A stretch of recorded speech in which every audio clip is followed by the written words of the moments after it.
Innsmouth? Well, it's a queer kind of town down at the mouth of the Minnoxic. Used to be almost a city. Quite a port before the war of 1812, but all gone to pieces in the last 100 years or so. No railroad now. B&M never went through, and the branch line from Rowley was given up years ago.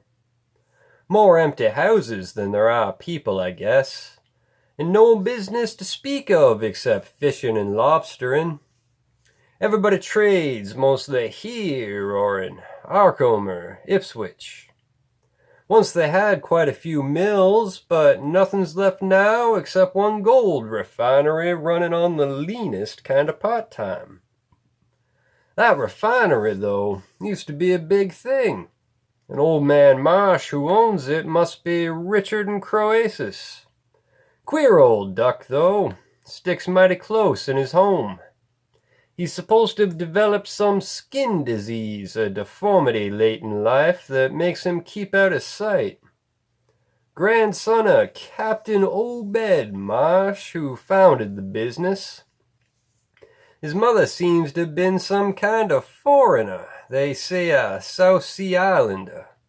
So everybody raised Cain when he married an Ipswich girl 50 years ago.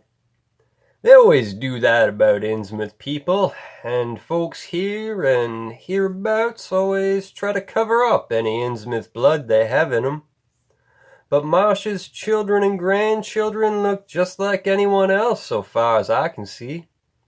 I've had 'em pointed out to me, though, come to think of it, the eldest children don't seem to be around lately. Never did see the old man. And why is everybody so down on Innsmouth? Well, you mustn't take too much stock in what people round here say. They're hard to get started, but once they do get started, they never let up. They've been telling things about Innsmouth, whispering 'em mostly, for the last 100 years, I guess, and I gather they're more scared than anything else. Some of the stories would make you laugh. About old Captain Marsh driving bargains with the devil and bringing imps out of hell to live in Innsmouth. Or about some kind of devil worship and awful sacrifices in some place near the wharves that people stumbled on around 1845 or thereabouts. You ought to hear what some of the old-timers tell about the Black Reef off the coast. Devil Reef, they call it. It's well above the water a good part of the time, and never much below it. But at that you could hardly call it an island. The story is that there's a whole legion of devils seen sometimes on that reef, sprawled about, dotting in and out of some kind of caves near the top. It's a rugged, uneven thing, a good bit over a mile out. Towards the end of shipping days, sailors used to make big detours just to avoid it. That is, sailors that didn't hail from Innsmouth. One of the things they had against old Captain Marsh was that he was supposed to land on it sometimes at night when the tide was right. Maybe it did, for I dare say the rock formation was interesting. And it's just barely possible he was looking for pirate loot and maybe finding it. But there was talk of his dealings with demons there. Fact is, I guess on the whole it was really the captain that gave the bad reputation to the reef. I was before the big epidemic of 1846, when over half the folks in Innsmouth was carried off. They never did figure out what the trouble was, but it was probably some foreign kind of disease brought from China somewhere by the shipping. Surely was bad enough. There was riots over it. All sorts of ghastly doings that I don't believe ever got outside of town. Left the place in awful shape. Never came back. Can't be more than 300 or 400 people living there now. But the real thing behind the way folks feel is simply race prejudice. And I don't say I'm blaming those that hold it. I hate those Innsmouth folk myself, and I wouldn't care to go to the town. I suppose you know what a lot of New England ships used to have to do with queer ports in Africa, Asia, the South Seas, and everywhere else, and what queer kinds of people they sometimes brought back with them. You probably heard about the Salem man that came home with a Chinese wife, and maybe you know there's still a bunch of Fiji Islanders somewhere around Cape Cod. Well, there must be something like that back of the Innsmouth people. Place always was badly cut off from the rest of the country by marshes and creeks, and we can't be sure about the ins and outs of the matter. But it's pretty clear that Captain Marsh must have brought home some odd specimens when he had all 3 of his ships in commission back in the 20s and 30s. There certainly is a strange kind of streak in the Innsmouth folks today. I don't know how to explain it, but it sort of makes your skin crawl. Some of 'em have queer, narrow heads with flat noses and bulgy, starey eyes that never seem to shut, and the skin ain't quite right. Rough and scabby, and the sides of the necks are all shriveled or creased up. Get bald, too, very young. The older folks look the worst. Fact is, I don't believe I've ever seen a very old chap of that kind. Guess they must die from looking in the glass. Nobody around here or in Arkham or Ipswich will have anything to do with them, and they act kinda offish themselves when they come to town or when anyone tries to fish on their grounds. Queer how fish are always thick off Innsmouth Harbor when there ain't any anywhere else around.